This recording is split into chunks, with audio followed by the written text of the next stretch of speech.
Oahu Democrats with candidate Ken Farm, who is running for the House of Representatives from District 28. Aloha, Ken. Aloha. Tell us, where were you born and your childhood ohana? So where I was born on Oahu, but I grew up on the Big Island. I come from public housing, and then from there eventually ended up in Hawaiian homes in La'iopua. I live with my grandparents, and there's not much more to say. Aside from that, just regular upbringing. And where do you call home now and your adult ohana? For me right now, I call it Lower Kalihi because there's a difference between upper, which I would say is above School Street, and below. So I live in Lower Kalihi. I've been the neighborhood board chair for neighborhood board number 15 for about 3 cycles, and I try to work with as many other neighborhood boards on advocacy and things that we can agree upon to try to push lawmakers in the right direction when it comes to policy. Tell us about someone who is your personal hero who inspires you to move forward every day. Well, Lorna, I actually have two. One of the ones that I want to bring out is her name is Frances Perkins.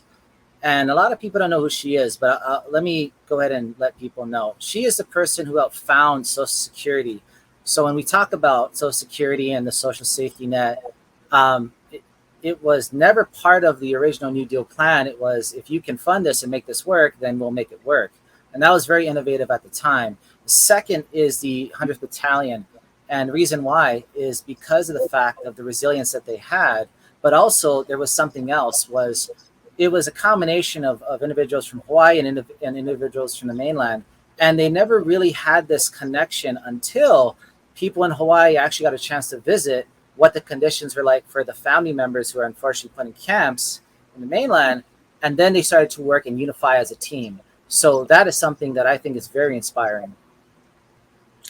And what have been some defining moments or events in your life to help define you as a Democrat? I think understanding the social safety net and what that meant in terms of Civilian Conservation Corps, Workers' Public Administration. If you look at buildings and you see WPA on there with a date, chances are that it was made during the Depression. And there's a lot of bridges and other things like that, projects of those. So that is where, the shaping of it, as well as with economics as well, Keynesian economics. What does serving the people mean to you?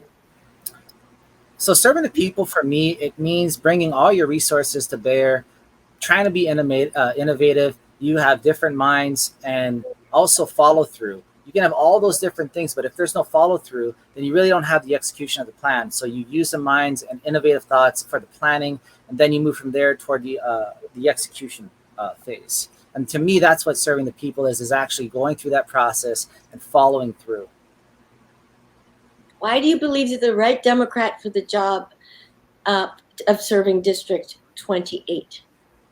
Because I always try to find ways in order to accomplish the mission, accomplish the goal. So there are many ways that we can say no. There's many different ways to say no.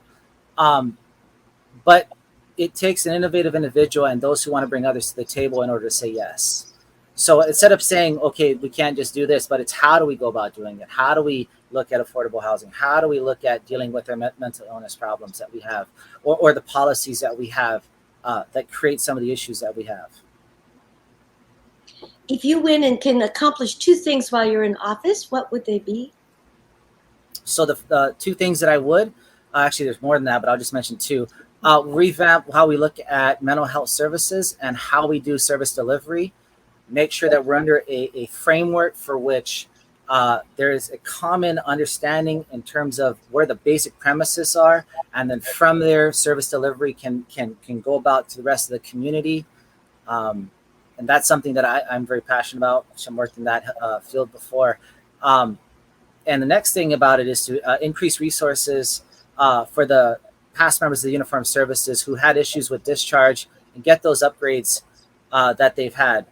A lot of times people just say veterans, but they're not all the same. And in some cases, those discharges matter.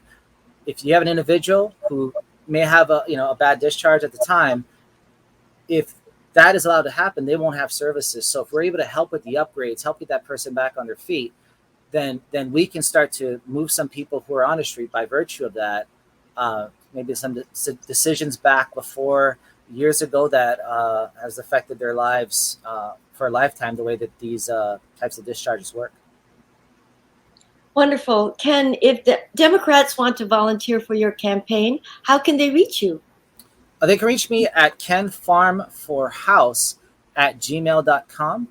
The other one is my phone number. If they want to message me, that's fine. 808-937-6332. And the only reason I ask for that is because there's a lot of calls that are scam calls. So if you text me, I'll know that it's a real person. And thank you very much. Aloha. Mahalo. Aloha.